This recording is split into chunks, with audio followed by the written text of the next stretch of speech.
नमस्कार, स्वागत है आपका हमारे YouTube चैनल सारांश बाई अविनाश में। आज हमारे चैनल पर दो खास मेहमान हैं। सबसे पहले दीपक गोयल जी, सदस्य गौ सेवा आयोग उत्तर प्रदेश, और साथ ही महेश शुक्ला जी, दर्जा प्राप्त राज्य मंत्री और साथ ही उपाध्यक्ष गौ सेवा आयोग उत्तर प्रदेश। आज हम जानेंगे गौशालाओं से संबंधित कुछ सवाल जो आमतौर पर आम जनता जानना चाहती है। सबसे पहले तो आप बस्ती में जो निरीक्षण करने के गौशालाओं का जमीनी स्तर पर आपको कैसा लगा, क्या दिखेगा? पिछले 4 दिन से पूर्वांचल की गौशालाओं का निरीक्षण कर रहे हैं जी। हम लोग गोंडा से स्टार्ट हुए, श्री बस्ती घूमे, आज हम बस्ती में कई गौशाला घूमते। इस गौशाला में गाय हम, इस गौशाला की बहुत अच्छी थी, गाय स्वस्थ थी और भंडार उनके जो अपने थे। आज गौशालाओं का जो मेन उद्देश्य अपना है, उन गौशालाओं पे कोई भी गाय भूसा चारे की कमी के कारण ना बीमार पड़े ना भूखी रहे। माननीय मुख्यमंत्री योगी जी का जो हमारा निर्देश है कि केवल गाय जो हम 50 रुपये पर डे दे रहे हैं वो कम से कम वो गाय को मिले। तो यहाँ के प्रधान सचिव इन लोगों को यही निर्देश दिया है कि गायों का उसमें कोई कमी ना हो, गाय कोई बीमार ना हो।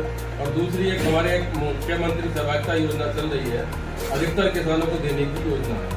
कम से कम एक किसान को 4 गोवंश दे और सरकार हमारी उन्हें 6,000 रुपये प्रति माह उनके खाते में ट्रांसफर करेगी। गाय किसान के खूंटे पर सुरक्षित है, गौशालों में नहीं है। ये वैकल्पिक व्यवस्था बनाई गई है। आने वाले समय में गौशाला खाली होंगी और हमारा गोवंश किसान के खूंटे पर।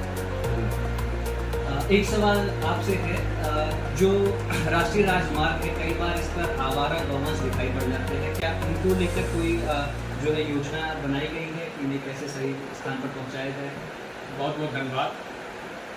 सबसे पहले हमारे भारतीय संस्कृति में गोवंश को आवारा नहीं करते, और जो सड़कों पर गोवंश घूम रहे हैं उन्हें या तो किसानों अपने खूंटे पर ले जाए, नहीं संभव हो सकता है उन्हें गौशालाओं में संवेदना के साथ संरक्षित किया जाए।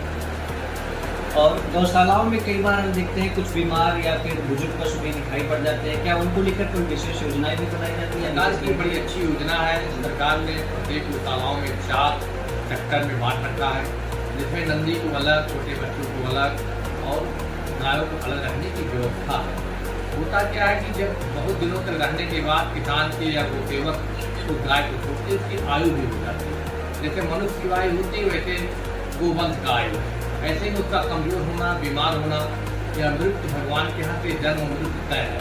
उसके लिए योजना है कि यदि उसकी चिकित्सा की जाए, सुरक्षा की जाए, तो मृत्यु के बाद उस एक प्रोटोकॉल के अंतर्गत उसको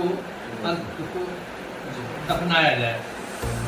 कई बार कई ग्रामीण लोगों से हम लोग को शिकायतें भी मिलती हैं कि कई गौशालाओं पर फंड तो आते हैं लेकिन ज़मीनी स्तर पर उस तरह की सुविधाएं नहीं दी जाती हैं। तो क्या कोई ऑनलाइन पोर्टल या कोई डायल नंबर जो है ऐसी कुछ योजनाएं बनाई जा रही हैं ताकि ऐसी शिकायतें हम डायरेक्ट किसी पोर्टल पर कर सकें?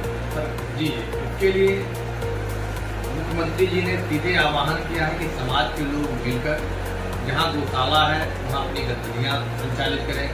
जन्मदिन मनाना हो, किसी अपने शादी की एनिवर्सरी मनाना हो या कुछ तीज त्यौहार हो तो गौशालाओं पर जाएं, वहाँ देखें। और किसी प्रकार की कोई समस्या है, स्थानीय वीडियो को, एसडीएम को, सीडीओ को, डीएम को, अधिकारी को, आयोग को उसकी सूचित करें। उसमें जो कमियाँ होगी अधिकारियों से बातचीत करके निर्देशित कर ठीक किया जाएगा। आमतौर पर सरकार आत्मनिर्भरता की भी बात करती है, तो क्या बस्ती जिले में गौशालाओं को भी आर्थिक रूप से आत्मनिर्भर बनाने की भी कोई योजना बनाया जा रहा है? बिल्कुल, सरकार की योजना है कि हम जहाँ हमारी गोबर रहते हैं उसके गोबर को, उसके मूत्र को, उसके द्वारा बहुत सारे उत्पाद तैयार किए जाएंगे। ये भी योजना है कि बायोगैस। बहुत बहुत धन्यवाद। गोवंशों की सुरक्षा सिर्फ आयोग की ही नहीं बल्कि हमारी और आपकी भी जिम्मेदारी है, क्योंकि ये हमारे लिए हमेशा से पूजनीय रहे हैं। धन्यवाद।